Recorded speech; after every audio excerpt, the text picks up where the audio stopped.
What's up everybody, welcome back to another HotLap Showdown video. There's been a big update in game. Polyphony have released their latest game patch or game update, whatever you want to call it, and it's changed the physics in game, which has made things very interesting. There's been lots of testing and things like that over the last week in the community. So it has affected our top leaderboard here. At the end of the video, I'll go into a little bit more detail, who moved up, who moved down, who gained time, who lost time since the update. But this is the current top 8, and we've got 2 interesting cars today, hoping to break into that top 5. Okay, here is the first car. Let me know if you do enjoy the little showroom of the car before the race. I'm trying something different today. We're jumping straight into it. The practice laps have been completed. And if you haven't guessed already, we are in the Subaru Group 4 WRX. So here we are. It's a very nice cockpit. I've always said that about the Group 3 and the Group 4 Subarus. The windshield is very big. We've got a nice rear view mirror up there. I'm actually quite impressed with the Subaru in its ability to go through Eau Rouge and Raidillon flat. I was really struggling with the Alpha 155 and the Nissan GTR. Both are four-wheel drive or all-wheel drive, depending on where you're from. The same as the WRX that we're in currently. So what has the physics changed? From what I can tell, and this is purely off my experiences, is one, that it says something about suspension. So I don't know how it works. It is so classic of the game developers to say, oh guys, we've changed something, and give us a little bit of information, but not really tell us how it's gonna impact the game specifically. So classic PD, you've got to just figure out for yourself. And I haven't played much of this game recently, so I can't really compare it really specifically. And as you can tell, another big difference between this video and the other HotLap Showdowns is that I am on the controller. And before you go, James, are you faster on controller or are you faster on wheel? But literally exactly the same, man. There really isn't much difference. The only difference I feel like between the wheel and the controller for someone like me who plays it as much as me, which is not a lot these days, is tyre wear. Tyre wear is a lot harder to regulate on a controller.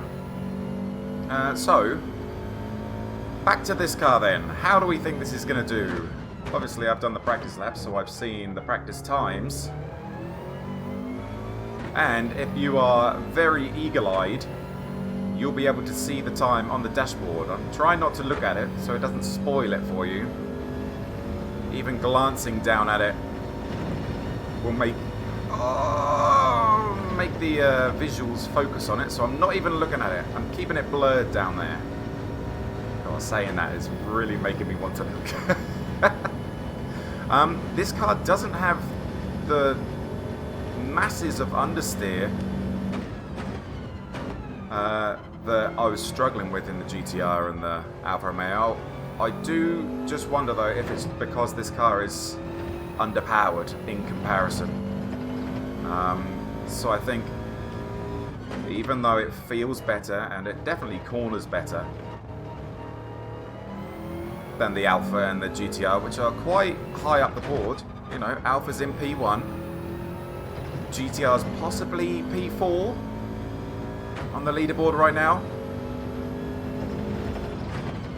but you need power to be successful at Spa, and I just don't think that this Subaru has the power required.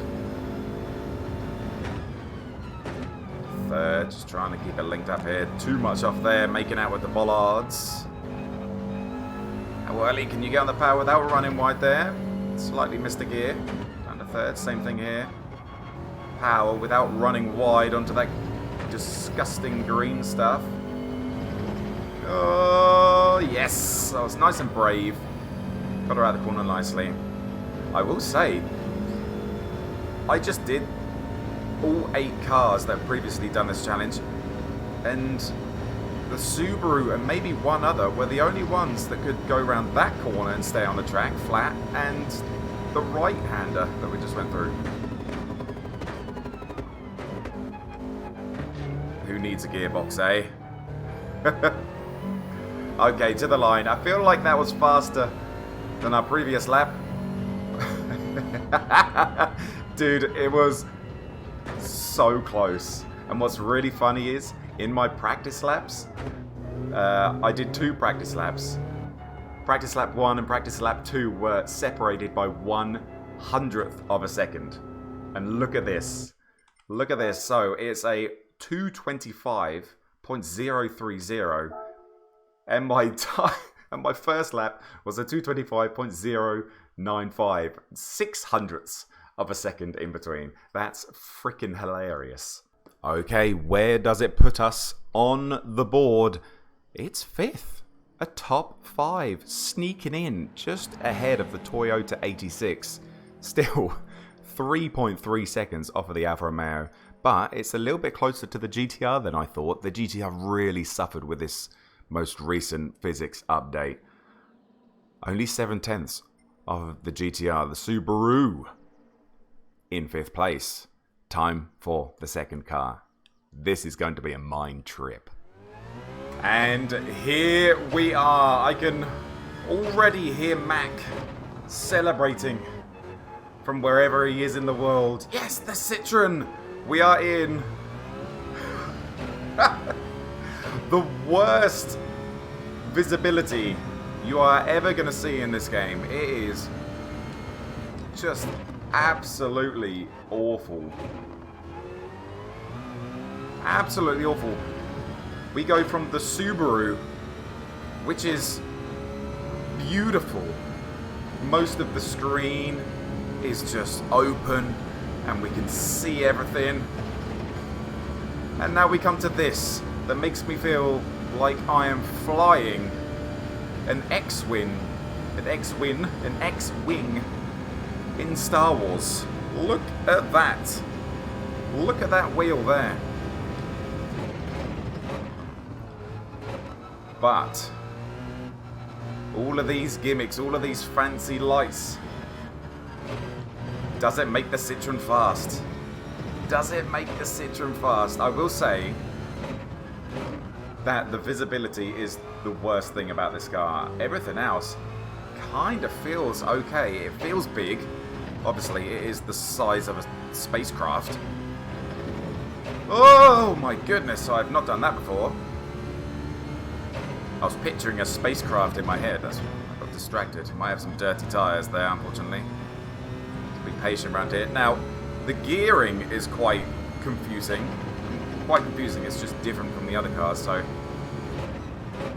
I think 7th gear is the highest gear, and that's what I do hit on the straights. I think I'm in 4th, 5th, down to 4th, down to 3rd, up to 4th again. Can I go flat around here? I don't think so. No, not at all. Oh, jeez Louise, that is slidey. So, big lift needed. We've got dirty tyres as well.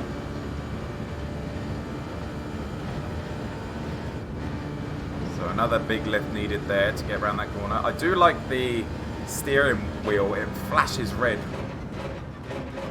when it wants you to change. Right, here we go. 2nd gear. Way away from the apex there. And even though we have all of these fancy lights, fancy display in front of us, we don't actually have any proper telemetry, so we don't actually know how fast we're going around the track. Now, as we come up the back straight here, down, up the Camel straight, let's keep an eye on the Speedo. The Speedo is there. That's something that we can view. Oh, yes. Keep it pinned. Yes. So the Subaru, I think maybe topped out at like 241, 242 maybe. Look at this.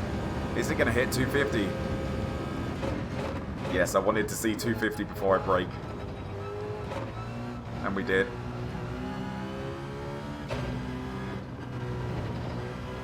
And even though we're going very fast, it has got very good brakes. I feel like this is one of those cars that the BOP just absolutely destroys. And it could be pretty competitive if not for the BOP. I think it has very high brake horsepower. I think I was in the wrong gear there. I think I was in 5th gear and I wanted to be in 4th to get it rotated a little bit. Just had to be patient. And a 3rd, maybe there. 4th, we're in now. Be patient. On the bow then. Oh!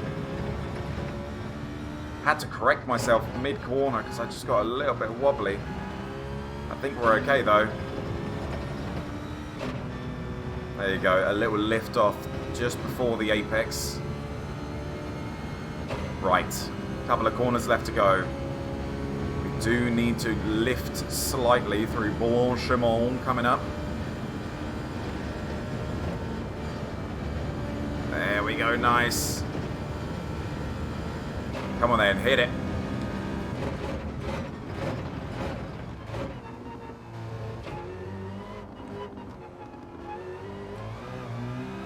Closer to the second apex there. Across the line. Okay. I really don't know. Well, I mean, I did the practice laps, didn't I? So I sort of know ballpark where it's going to be. But there were some good moments. There were some good moments there. So let's have a look to see what it is. A 222.9. Yes, that's 0.2 faster than I did in the practice. Nice. So the final week for Group 4 cars looks like this. The Alfa Romeo in P1, dominating, destroying the competition by 1.2 seconds. The next car, the Citroen Group 4 GT by Citroen with a 222.9.